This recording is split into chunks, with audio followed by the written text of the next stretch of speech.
Now, hosa mé chur smuointe le chéile, an sin go mé rais ag an liste ceist na fithe ceist agus an sin chur mé bhíomhracha cuid acu anseo. So má bhíonn sé bag an íon scartha seo tíic for agus é le sa scab agus acóú dhéanamh. Yeah, mar a deireadh leis na starlíonn sé pladi gúnaí. Tá an cúrsaí gam agus ní darachad í sé baile ní bheith sé rógan. Cruchan sí thart. Ach, de an ád thusnú mar le ceist faoi do chúra do chunas mar háin stochar sé na Gaeilge. Yeah, okay. Well, nuair táú ré, ná mé sé ré. Chunas mar hála sé go Right.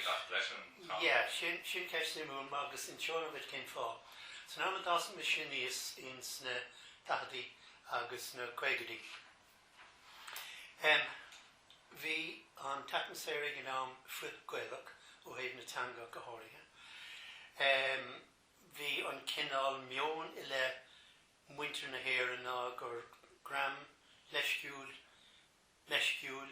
agus an síos se bhain mar amach cad a bíú é. Díostíocht eisimarcha gacha le deabhród eile agus an Gaeilge what? So nis sa gúra sin agus beidir rud go bhéit an cur leis scuoinm in ar deach féin ní raibh féin Gaeilge ag meathar bhí aon na déag sa Cluain so ní mór an ama de rudaí nar bhain le obair agus cothú cluine agus ile. So ní bheadh sé in aig na Gaeilge níor déanamhain tagart dó riamh agus réigean a raibh níos mó na focail na Gaeilge. Ach cliseáil an go céile beidir antín nó duine cinnte teocha isteach sa teach an nuacht in Gaeilge an television. Turn off that bloody Irish, I can't listen. Sin an sort, agus glóradí eile a tarlú freisin. So rénos, bhí sé aníos Ráth Cúil agus dogam an creideann omláin don na Ráth Cúil do mé a chur bhór na Gaeilge. Mar an rud a rinne siad in sna bunrámaní léirigh siad íontais agus glóire na hÉireann fémar a bhí fadó. Tosú le na finscéalta fin cúil agus mana na bhíon glínargraí, neartar an éab, bartúir an rithar, sinad na characteristic I ar córa bheith ag gach Gael óg. Glínargraí, neartar an éab, bartúir an rithar. Sin a raig go tí Ilan na névis na nolah agus Athlanú ní hórpa agus an ról mór a bhíag na manig éarnacha agus an sin ag gaptíisiach fia scail de cinál éigean ag éontíisiach tamú faice ar churbe. So na rudí seo go léir seo an rud a bhrealamsa. Is bhualam an meon a bhí me ar bhualam an meon a bhí me puchasós tí muinteoir nar a bhíú facmid nar raigling éon rud a bhaint amach nach raibh an an doing ach simmerke. Nor is guru le nor a mini you doing no íontu se bhain le bheith in art muil Gael óg mise agus an cinál sin ruda. Yeah, sin atá bhain. So, ná sin a raig Cain school in a raibh. Yeah, scoilim Ráth Cúil I Grumlan. Yeah. Armagh Road is Seolahír. Agus I mar sa bhí 65 duine. I ran a bháin. Yeah. Bhí níos mó na 1,000 duine san scoile gnám. So, rénos leis an meon sin fog mé raig go dtí an dar le bheith cosán drimnaí a bhí in nanam sa bheith ina éascail. Now, cílig éascail san am sin ná go múnfí na hábhar trí Gaeilge, cófada agus a béidir. Ach ní raibh féin bhrú nó ceangail oring Gaeilge leabhar tí muid an rá. Détá dá mhaileat. Ach mar a bhunan inis agus na scoile lán-Ghaeilge ag tá riil na Gaeilge an agus, caithfar tí leis agus bheitha driblóid de cinál áirithe mar a meá clí leis na riilge. So, leis an gléiráid bhí múinteoir iontu an sin, dearóid an bhfuil bhíl. Agus bar bhráling nuair chuireadh sé de téic leabhar leataíh agus na leabharóg sé ling faoi chun na Gaeilge nó cúrsaí starna teanga. So, manaach sin fuair mé an tuma in san meon Gaeilges. So, leis sin lean muid a raig agus is cuioin lom an LFM some an cuioinata sin language freedom movement a bhór ar an doras agus a lorug Sínucháin agus mar sin. Raibh sin go dul thuras go thuras na heastach sí cabhagra sin. Ó bhí agus bhí gur sé inúir an gur raibh daoine cosúla cad é an playwright ó hAilín. Oh, John B. Keane. John B. Keane. Oh, yeah. Well, you see, bhí seisna brean uair an imircocht agus a rá, go cumach sé ráneoch seachas. Agus bhí argóintí ar son an bailach in a bhí an Gaeilge bhuine agus an brú agus, bud í bhása go bhain le idachas agus an Gaeilge. Agus an ár teist agus, hepa ar gacrod mar bhí an Gaeilge. Now, bhí an meon a bhí taobh hir den sin go maith ar bhealach, but bhí sé counterproductive ar go leor bailí. So réinos bhí sé sin ann agus a réist na hasin go láidir den a tháinig ag doras agus rinne mé mo chud argóintí leis. Ach an sin tháinig let the language live agus bhí sé aontóg an rud a chuir caiice gur amach bhí sé gur réasant a rialta ar on radios and television, let the language live, because it's part of what we are. So Réinos post me, néidir seachú, agus an sin ar tháinig an chéad wach ar an saoil. Bhí mis sit de agus céit géint tú go thomláin, cé nár tháinig siise ó chúra Gaeilge déancanál na ná rialta ó nó í léon tábhacht leis an Gaeilge. The lady oak. So, let sin go léir ráit déint éimir go mar bhráling scoil lán-Ghaeilge be hagaí. Cónaí oringe 3,000 suas ar na sléite. So catá mí chun déanamh. Coláiste Chilliain i gan ó Parnell. Scoil Dolcáin an ceann ba gura going in íig sin mu hí Baile manach. So cad éon réite go bhíar. Scoil éana a bhunú. So, ag an am seo bhí mise múine i Coláiste Chilliain agus in ígam scoile bhí club Gaeilge agam do dhaoine bhí sásta fanach siar tithí agus Gaeilge labhairt agus spríomh a hagin treis am scoile. Agus nuair bhí mé site de an bheirtangin gur raibh gáil scoil lán-Ghaeilge a bhunú. Curú deabháil mé le sémas ó cúrsaí. Is mar chula tú trácht ar hémas. Bhí sé an bhainisteoir ar an pápéir inniu. Agus bhí Mícheál Muoineáin, Dolcáin bhí éimean ó thógáin, déir go leathan agat ar éimean. Agus coppla den eile, so hanamar le chéile, agus ceann an rudí bhábhachtaí braham a dúirt éimean ná seo. Cinnte go thomláin a bhábhar scoil lán-Ghaeilge a bhunú. Ach dúirt sé ba chórdúing pobal Gaeilge a cúthú freisin. Pobal tacaíochta a bheadh an fiúháin dá mar rud é go raibh daoine ag ísin a sé post le raibh na páistí imi ar an íscoíochta mar sin féin a le siad sásta tacu. So thosaí mar teachla chéile I dtithe chéile. Agus dás ar nibhreacha go dtí pointe raibh na tithe ró bheog. Bhíonn na tús na seachtá bhí háirithe. Agus an bhí gá rial agin. Rial hain gur bhí an Gaeilge teanga an teachla chéile. Agus Ibre dó, nach néadach muid de ein bhéróir bhecha láthar agus le cuairtéis agus deabhéin go an brócachtain méle. Agus ein duine mar hanmar le chéile mar lanúin. Fuair gcónaí bhíon bhean chéile agus an fear chéile láthar agus déiteach sé tar mar hála gas ma bhean chéile féin. Ní raibh Gaeilge aici nó rinne sí cúrsú Gaeilín dín cúrsa agus fuair sí green bhí cinál éigean ar an Gaeilge. So, os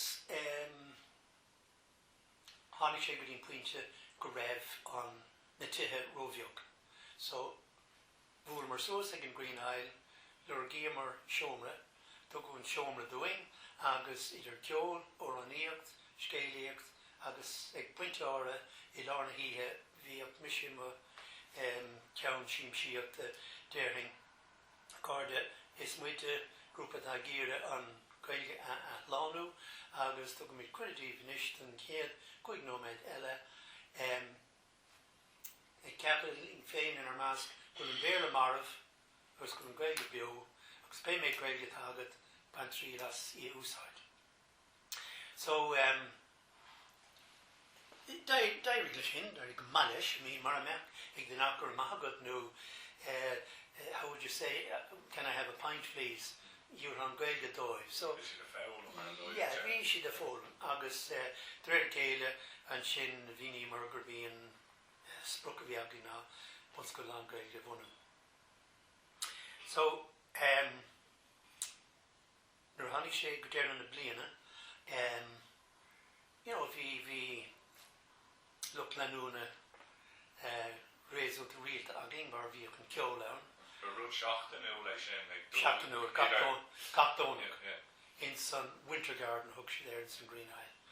Now, tús na bliamh scarmar an sin don nully, don saoirh. So, man for, staach ag an Green Isle, bhrealing, sucrú céanamas, no. Ní muisá mar ní heastlín weng, seo an Green Isle ag teach, ag ní heastlín weng go meic céilí house mar anam agus cáil ar an Green Isle. Ní áilthe meon síos na blianta dámach is sam sin ní an boicáil. Well, so rud thugríomar ná an sin dul go dtíon Belgard. So, caitheann mar Peter Coblin mar sin sa Belgard ach bíthe íon agus bhí an áit be gan rómhór agus bhí mar cinál cailte. So, bhogam mar bhaid sin amach go dtí Johnstown. Bhí cad bhíonn sin bhí tacósta agus bhí baint Gaeilín leis.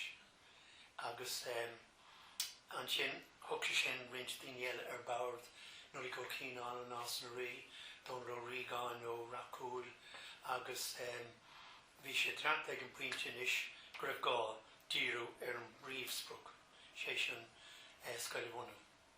Thar a greibh ar an gcuisteling Mícheál Ó Maíogáin a bhí gobar in san gCluain Dolcáin agus bhíoh sé ina phríomhide ar an bhuirig na bhí Ráth Cúil áit bhfuil scoil Chrónáin faoi lár. So leabhar sé sin leis an Cúrsaí agus bhí si sásta an phríomh na bhóirtlaí. Now, an sin bhí múineachreachtaí agin le well, chun sa bhuníonn tú Gaeilscoil agus mar sinna cad a dhéanamh tú. Ní raibh Gaeilscoil na cóláidir sin ag an am. So an príomhród a bhí le déanamh agin ná dailál go díreach leis an Ráine Dacais. Agus cá mé anbhfuil a thuirt a Chónal Ó Rígáin mar a bhí scillanna aige nach raibh agamsa agus ní raibh mé le méon ar ó bhí chuig na séisiir seachta beidir ar an cuiste. Agus so bhí séisian anmhail leis tailá leis an sláintear bhí siúchas agus mar sin de. So, but bagá doing and go scoláirí áil búil ar gcúrsaí is muidir so-and-so táid géireamh bunscoil bhunú Ráth Cúil. Yeah, agus an sin Cluain Dolcáin freis. Tá 2,000 idir Ráth Cúil agus, yeah, half ceir bhíle beidir idir Ráth Cúil, but fós féin. So, Andreas Ó Dúil, session, cúrsaí upar fáil sír an aisce bhí cinál frith-Ghaeilge chun arbáistí a fiocasúas agus báistí eile an gnóch le thógáil síos. So dígar níg a réinos, bhí dóchan animalcaí, stapling chun a rinne agus deire, dacú leis. Bínas tóca néideach seachtó cethar agus an sin tháinig an táim leis an scoil man fór. Ní a bhéin rairc an Troscain a bheith in am de bhean fór agus mar sin de. So chuig mé héin agus Donal agus ní cuineam cé elevator séms ó casaí steach chun a rinne agus bhíon fearist in well no béidir agus ní listagreen agus seans má agus mar sin de bud ní bhéisi ann de hús fan fór. Is it silver make a party is in an old yeah. Now I can bhainte sin caiin mise mo chuid fáine. Agus up me kicked and feature. Agus up me for Jesus' sake. Muna ní na bínti agus na Gaeilge. No leis céil. So bhí an leis céil a gábhain mar. Fucking nach raibh ró parlamentach. But ar éinos bhí si an. Agus déiring murach an pléasca méidir nach meach. So os Cliathscoil néidir seachtó cuaig, ceapú príomhide Brenda Banvicana a bhí an múine in san scoil áitiúil scoil Bhaile. So mins na ceisna bhí cad é an cur ina cuine a bhí ag daoine agsúil agus mar sin de. Well, an aib a bhí ag Gaeilge Bhaile Muna, scoil an taptar léach, ní raibh an méid céine cur ina chuine mar bhí an INTO an láidir ina chuine sin, bhí an cléir an láidir ina chuine in Mallimán freisin. Linge ní raibh éon cúrsteach ón INTO, bud bhí nuair a cúmar amón Gaeilge bhunú a Glúin Dolcáin. But I'm a lame to write grove, so actually Scott Roman. On some approach to near Clemoran Taki up the doing, like ni Haro Clemoran, who have Sagador foil le Gaeilge new. Dera died me ruddish in a mock in almost a draw, Agus B. Frastel. Like former Sagart of Van Oot, former. An tahro brain on a bhí in a Isan. So the very céile, daibríling, like nor hasting rud a dhéanamh, ní féad le bheith bra an réaltas an gléir, just na habre déine.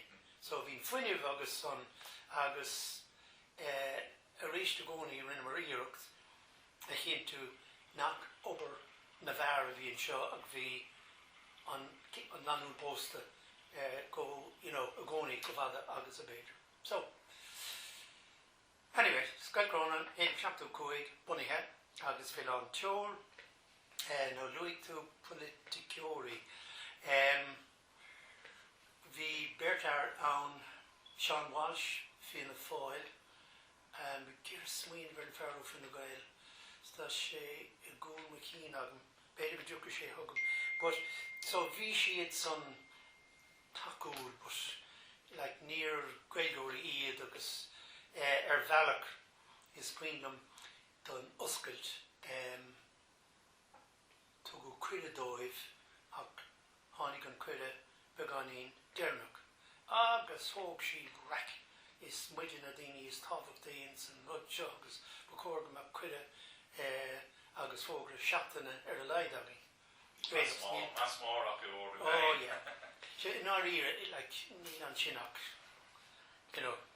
cool kind agus ní héin was féileadéis sin ag Áras an screen. So, héidir seachtó cuaig bunaithe, figurí méadú an tamar fad, ach go gcónaí ní raibh an frightin bhí agin mór go leor don éileh a bhí teacht, mar thosaigh daoine in teacht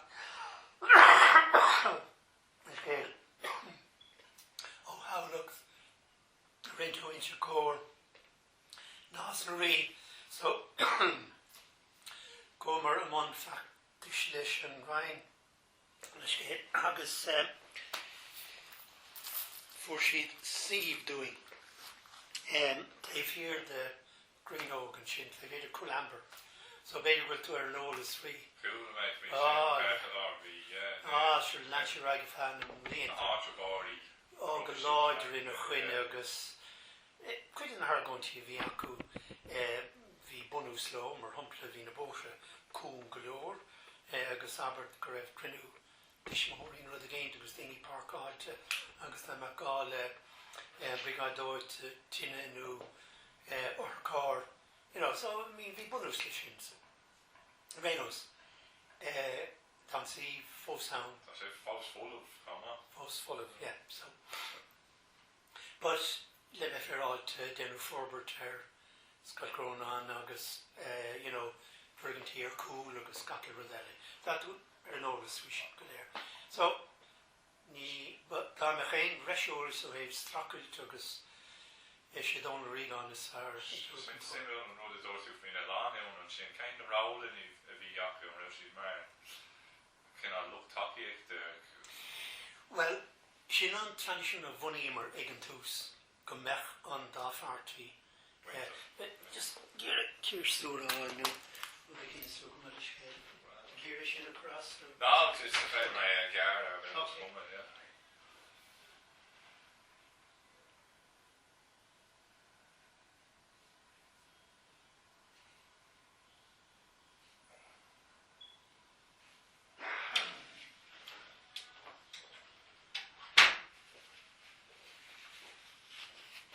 Yes, guys, now car rounder.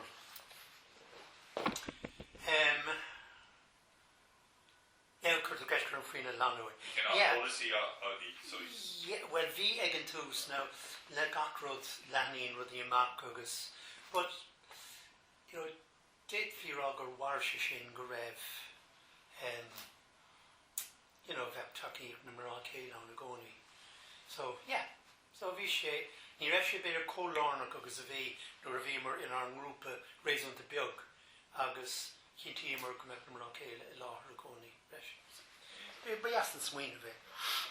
Agus agríocht eile an raibh an chunra an bála glún dácha an trachú an trásin nó gúta Gaeilge agus glár na Gaeilge.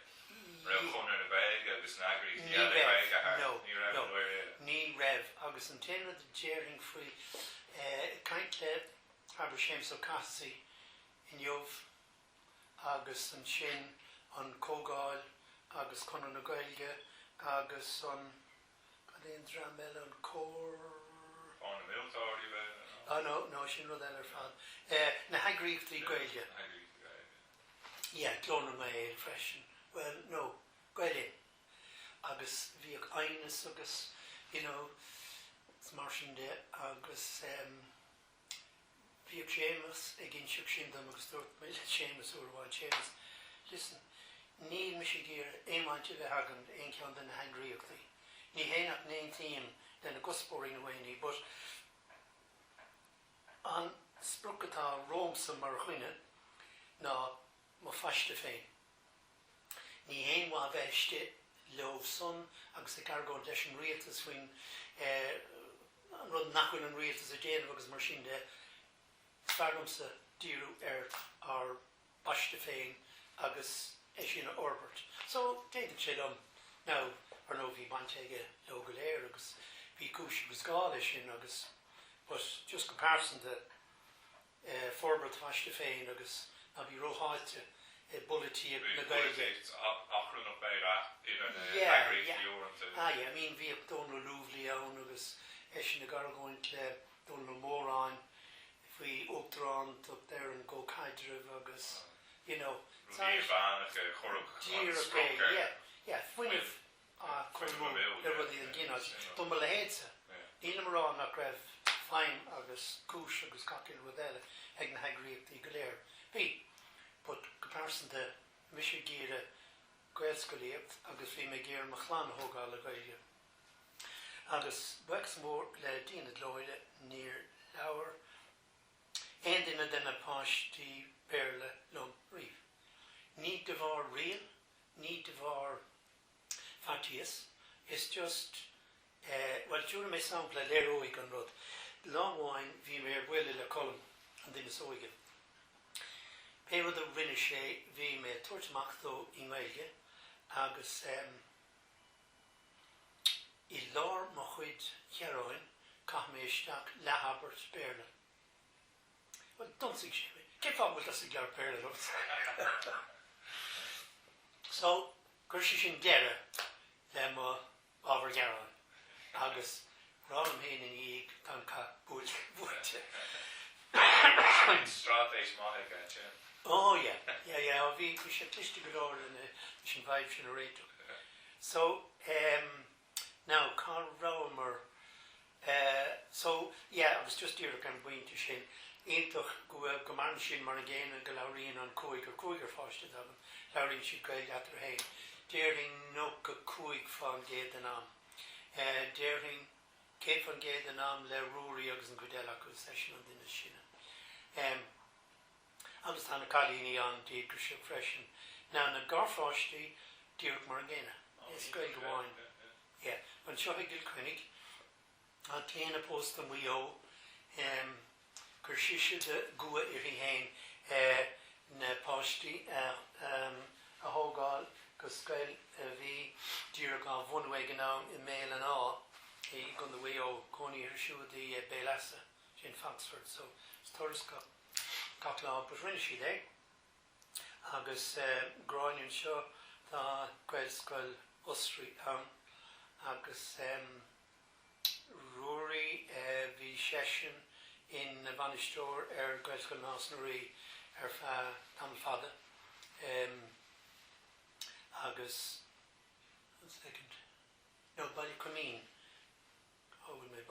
yeah mar gCluain násnaí Vesgún na luchan yeah agus das an rud just smuoineh Anna goid den bhunscoil na lán-Ghaeilge sin thionchar Gaeilge násnaí Gaeilge na luchanna is iarbhunscoil Coláiste Chilliain na príomhídí atá sin. Thionchar Coláiste Chilliain. Yeah.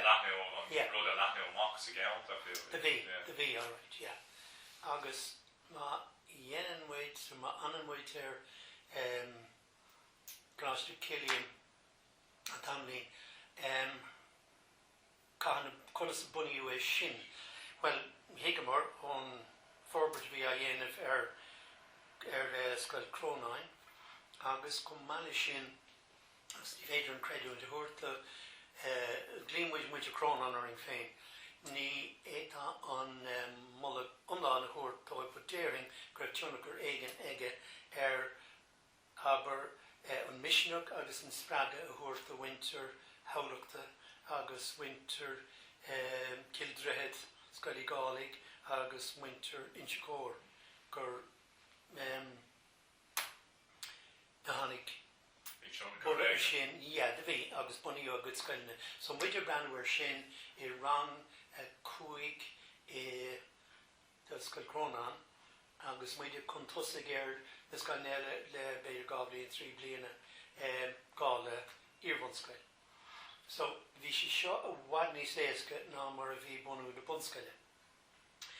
Mar chuamar chun cainte bhí dónarí an mé féin agus deir mí an mhuoine chumar chun cainte leis an gur guiste gar me dacais féin mar a bhí ag an am agus bhíní mar deir bhí wein agus bhí Donald tris an amach gur raibh sa láthair in san acht nídeach trocha do na scoilne garma dacais le freastal meon